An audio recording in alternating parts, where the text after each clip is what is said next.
Hello and welcome back to the VolReport show. I'm Ryan Sylvia with VolReport.com on the Rivals Network, and we have a very special guest with us today. Of course, it is Alan Cole of the GamecockScoop, South Carolina's rival site, and he's going to help us know everything there is to know about South Carolina heading into this big game this weekend. So let's start with kind of the budding rivalry between these two teams, not necessarily traditional SEC going back to 1905 foes type of deal that they've hated each other for a century, but recently they've been at each other's necks, and that kind of goes throughout all sports. Of course, football the last 2 years have been interesting, but you look at women's basketball, that's always interesting. You look at baseball, they're starting to go out a little bit. So from your perspective over in Columbia, kind of what has this budding rivalry looked like from the South Carolina perspective?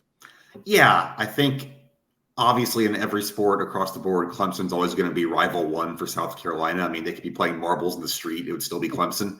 But you kind of look at second rivals in different sports, and I think it kind of depends on what sports you have and kind of where the different programs are. I think for a while in football, it might have been Georgia, and for a while in baseball, it might have been Florida, as those two programs are very good. But yeah, I think Tennessee right now, just kind of as an overall across the board.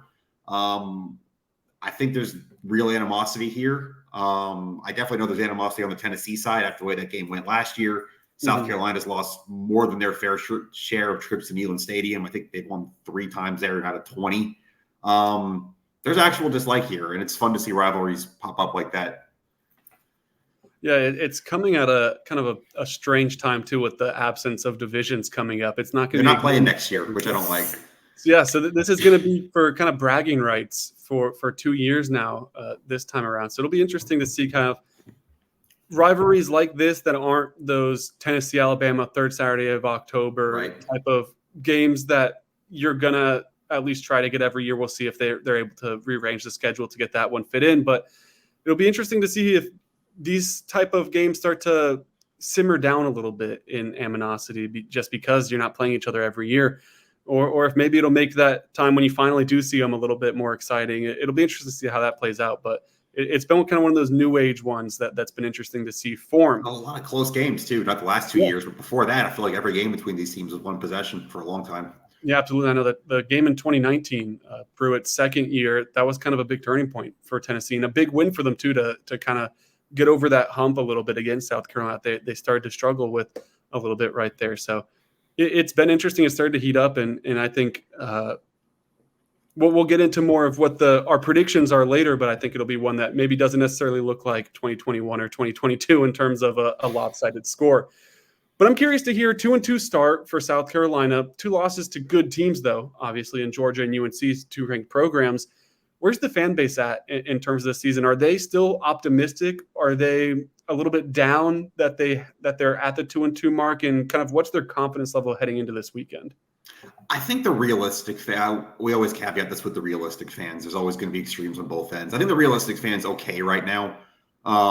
There's been frustration, certainly. And I think there's kind of an understanding, though, that and we'll get into it, so I'm sure what you're going to ask me, but there are some things about this team that probably just aren't going to get completely fixed, just some deficiencies in the roster. But you take where they are, you take some of the injuries they've had. I mean, they're starting a true freshman at left tackle, a true freshman at safety, a true freshman at right guards played 2/3 of the snaps last week. Their best wide receiver from last year, the leading receiver returning the whole SEC's played hardly any snaps. He's been hurt. He sounds like he's going to be out again Saturday. Given everything where it is injury-wise and what you had on that schedule, I think most people could live with 2-2. And I think the biggest thing is the way your quarterback's playing right now and how good Spencer Rattler looks. I think there's definitely belief that they can at least compete with or beat pretty much anyone left on the schedule. Would you say this is one of those games where if they're able to win, you kind of use that as a launching pad, but if you lose, it starts to kind of – you get a little sketchy about where the rest of the schedule lies? I don't know if I would say sketchy. I think 2 things help kind of avoid that. It's one, they get a bye after this game, which I know Tennessee does too. So they're going to get to reset a little bit. And 5 of their last 7 are at home. Okay. And they still got Vanderbilt. They still have the game against Jacksonville State. They get Clemson at home this year. They get Kentucky at home this year. I think there's still optimism lying in that, and just the tricky part of the schedule is over one way or another after Saturday, at least on paper. Okay, makes sense. An area of change for South Carolina comes in coaching. Offensive coordinator making the move from Marcus Satterfield to Dow Loggins. What does that change look like? Is this offense look completely different? Is it mostly the same kind of? What does that transition look like?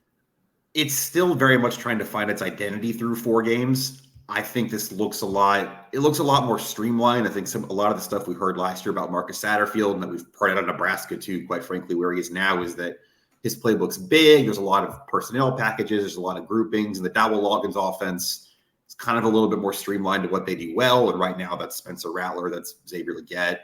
I think so far, someone asked me to grade Dowell Loggins so far. I think I gave him a B+ or an A-. Like, I think the play calling's been good. To me, one of the marks of a play caller is what you do early in the game, like how you scripting. And they've scored a touchdown on one of their first 2 drives in all 4 games this year. So they're getting it. They're getting well during the week. They're getting game plans in. Even though it hasn't been perfect, they're scoring points pretty well.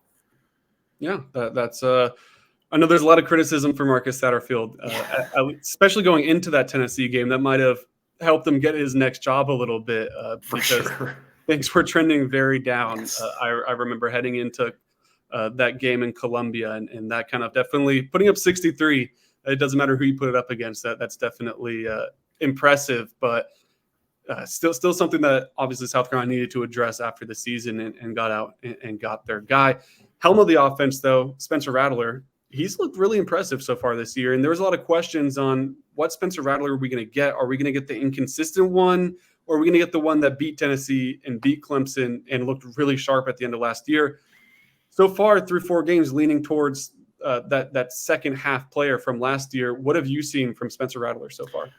I think the biggest thing I see for Spencer Rattler differently is the decision making's better. He's got 2 interceptions, but they were both fourth quarter inside 5 minutes at Georgia when you're pretty much an obvious passing downs against 8-man secondaries. The accuracy is where it is. I mean, he was 18 for 20 last week. He was 25 for 27 against Furman, which FCS, but still 2 incompletions. And even against UNC, where he got sacked 9 times in that game, 30 for 39 passing. He's putting the ball wherever he wants it right now, when he's getting enough time to throw, which is going to be the big question every week for this team, given where their offensive line is. But when he's got pockets, he's dropping dimes pretty much everywhere right now. It's as well as you can realistically hope for your quarterback to play, I think. Yeah, you touched on that UNC game where the offensive line, you almost started to feel bad for Spencer Rattler by the end, just like, God, give him more than half a second. Is that the biggest issue on this offense? Is that the biggest concern, maybe throughout the whole team, just that offensive line? Yeah, they're tough in a couple spots. Their left tackle, Jalen Nichols, who's a senior, he got hurt in the spring game. He's not back yet. Their right tackle, Casey Henry, got hurt literally the first snap of that UNC game. So they're down 2 tackles right now. Interior, the lines look pretty good. But they're like I said, they're playing a true freshman at left tackle right now, just trying to mitigate damage, just trying to just go with the talent, go with, the star ratings, whatever you want. And he's looked okay so far, but he's also a true freshman left tackle in the SEC, and you're going to take some lumps there. It's that in the running game, which looked a little bit better last week for sure, but it's nothing like the running game you see in Tennessee, obviously. Yeah. Do you think that, maybe not to the extent of 63 points, but do you see South Carolina's offense kind of repeating success? Not only do you think, kind of a 2-part question. One, do you think they're going to go back to some of the similar schemes and try to repeat what they did last year? Or do you think it's going to be a little bit of a different approach now that Tennessee kind of has that film? And then 2, do you think they're going to be able to see enough success on offense to keep them in the game? I'll start with your first one there. I don't know how much scheme concept-wise you take from that game last year, just with a different offensive coordinator and obviously different personnel for Tennessee too. I do think the general principle of that game, which was throw it out and just let Rattler ball, is going to be what you see in this game. I think South Carolina knows they're probably not going to be able to run the ball efficiently most of the time, even though it was a little bit better last week. Spencer Rattler is still your best player and probably the best player in the stadium on Saturday. I don't think that's too hot of a take. Xavier Legette's already got 270-yard receiving games in 4 weeks. I think that's the bread and butter right now, and that's what they're going to go to. And as for your second, if I think he'll be able to stay in the game, yes, but I also think there's a little bit of a wary element of getting into a shootout with the Josh Heupel offense that I think this could become just the way the secondary struggled last week. And I don't know if South Carolina is going to be able to win this is a true shootout, a 45-42, 49-45 kind of game. I don't know if South Carolina ends up on the right side of that. Yeah, makes sense. Let's flip it over to the defensive side of the ball. The run defense statistically has not been good. Obviously, Tennessee's run offense has been really good. How do you see that kind of battle shaping out? Yeah, it's interesting with the run defense.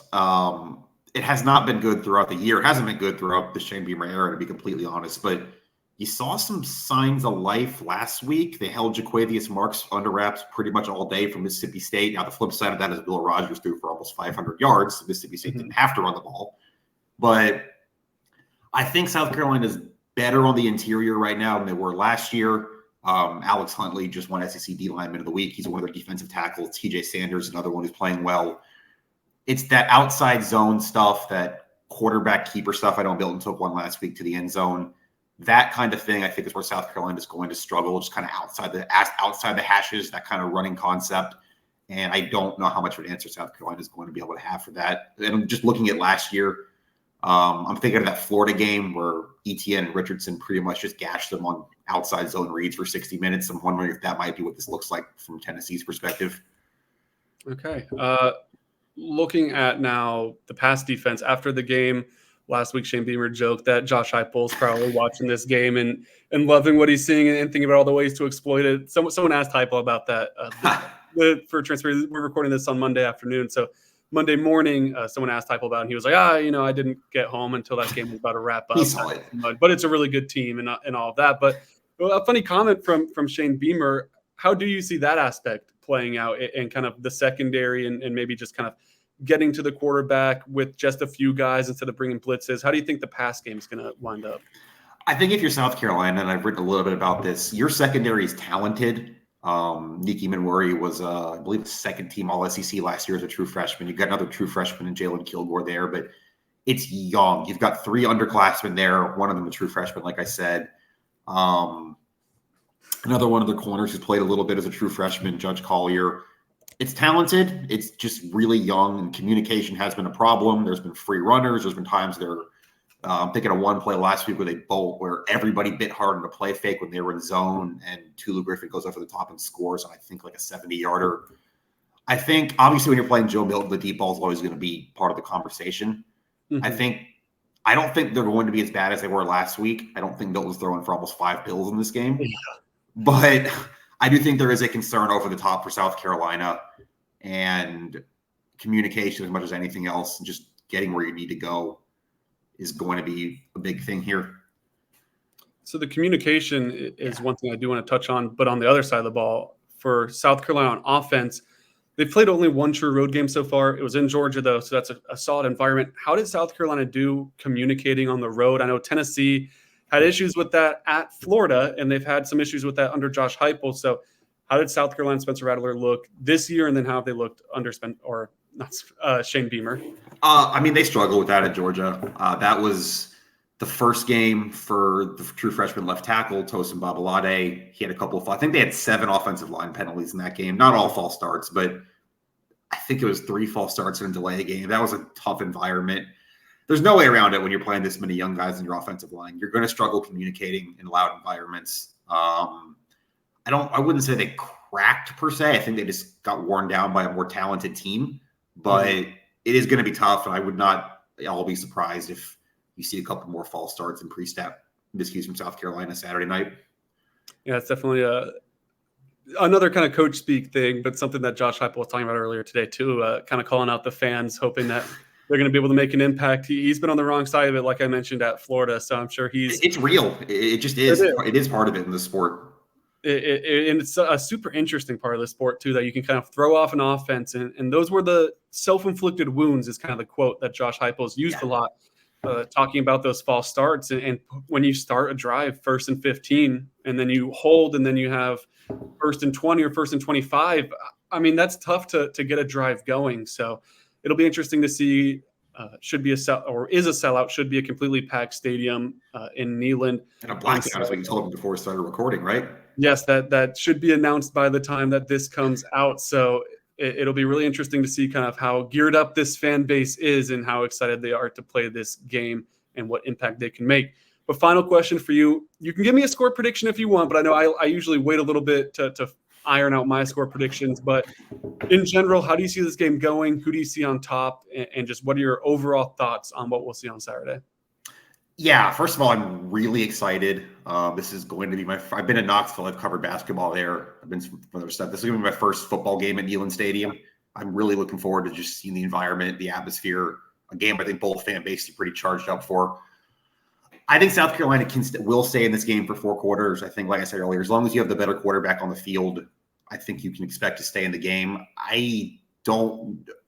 First of all, I think the way Tennessee plays on offense, the speed, the pace, I think that's going to be an issue for South Carolina, both with getting guys subbed in and out, with the communication stuff we just talked about with so many young players on defense. There's going to be several players in South Carolina's defense that have never played an offense this fast in their life. I think Tennessee just has a little bit too much. They're going to be able to run the ball well. Probably at least once in this game. I think they'll include a deep shot for a touchdown, as happened last week. I don't have numbers. Again, we're recording on Monday afternoon. I was thinking 31-24 Tennessee, maybe like 28-24. I don't know. I think Tennessee by about a possession. Maybe South Carolina gets like one last gasp at it late and they can't quite get down the field. But I'm expecting a 4-quarter game, and that's kind of where I see it. But I do think Tennessee will win the game. And that'll for all the betting men and women out there, that would be a cover after that kind of surprising line came 11? out. Is that where it opened? 11 opened. I've seen it as high as like 12.5, which wow. Even Tennessee fans saw that and were like, wait a second, like where did that come from? So 12.5. Yeah, that'll be interesting. Vegas thinks it'll be more of a blowout, but I think that's a reasonable guess. Somewhere where you're not going to be able to leave the stadium at halftime thinking you have a win or anything like that. It's going to come down to that final quarter, but I'll agree. We'll do score predictions over at VolReport.com too on Friday, but somewhere around a 7 to 10 point game at the most. And maybe, I don't know if comfortable is the right word, but you win it, you feel good, but Tennessee on top. But Alan, thank you so much for joining us. Where can the people find you over on Twitter, and where can they read your work? Yep. I believe it's on the screen, but it's Alan with 2 underscores because someone took the 1 underscore when I was making my Twitter. Alan with 2 underscores, Cole. And then GamecockScoop.com. I cover what we were talking earlier: football, women's basketball, men's basketball, baseball, South Carolina. Pretty much everything you want to see there. We'll have plenty of content from the South Carolina side previewing this game before I get to Knoxville this weekend. Yeah, it's awesome. If you want to be the kind of the smartest person at the tailgate this Saturday and know everything there is to know about the Gamecocks that are coming to Knoxville, make sure you head over to Gamecock Scoop to get all that information. Well, Alan, I'm excited to see you on Saturday. Thanks for having me. Of course. Thank you so much for joining. Make sure, everyone, that you subscribe to the YouTube channel. Head over to VolReport.com as well for all of our content. And thank you for watching.